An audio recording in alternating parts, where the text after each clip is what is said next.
L'association Enfants de Madagascar a pu se faire connaître grâce à des publications annuelles dans l'hebdomadaire chrétien Dimanche, ainsi qu'à de nombreuses actions organisées tant en Wallonie qu'à Bruxelles et même en France.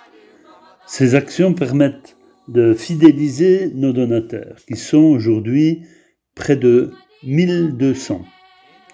Parmi nos actions principales, il faut relever l'organisation de marches ADEPS au départ du centre d'accueil La Boulée à Chimay, la mise en place de veillées avec le chanteur chrétien Jean-Claude Janada, qui a été invité à Bourlay, à Salles, à Boulay-Moselle et à Goult, au sanctuaire Notre-Dame de Lumière dans le Vaucluse.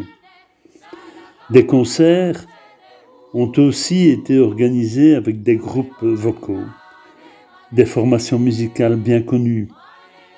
À plusieurs reprises même, nous avons pu applaudir le sopraniste Lionel Stoffel. L'association a également été présente à des marchés de Noël et à une fête malgache à Mons. À plusieurs reprises, le film Opeka a pu être projeté.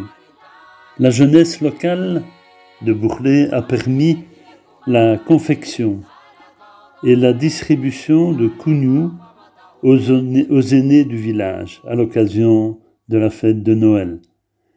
Par ailleurs, des conférences à Libramont, organisées par un particulier, ont pu accueillir Gabriel Ringlet et Olivier de Schutter. Toutes ces activités ont permis de récolter depuis 2018 la somme de 395 000 €. Fruit de vos dons. Cette somme très importante a été confiée au Père Pedro et à son association Akamasu et a été utilisée pour construire 7 maisons dans le village de l'Amitié, dénommé ainsi par le pape François lors de sa visite à Madagascar en décembre 2019. Nous répondions ainsi à un projet de la Fondation Roi Baudouin. Le Père Pedro a confié également à son provincial, le Père Alexandre, le montant nécessaire pour éclairer 5 villages en pleine brousse à l'aide de LED, permettant ainsi à ces villages de favoriser des échanges plus tard le soir, mais surtout pour sécuriser ces villages et protéger les populations.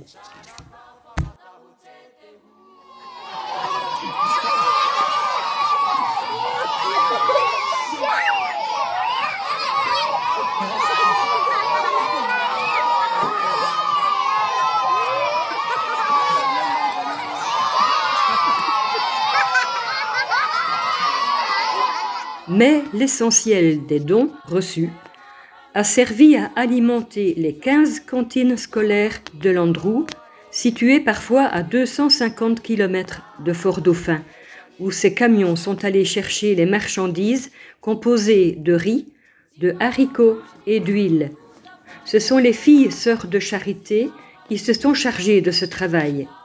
Ce sont plus de 3500 personnes qui ont profité de ces distributions.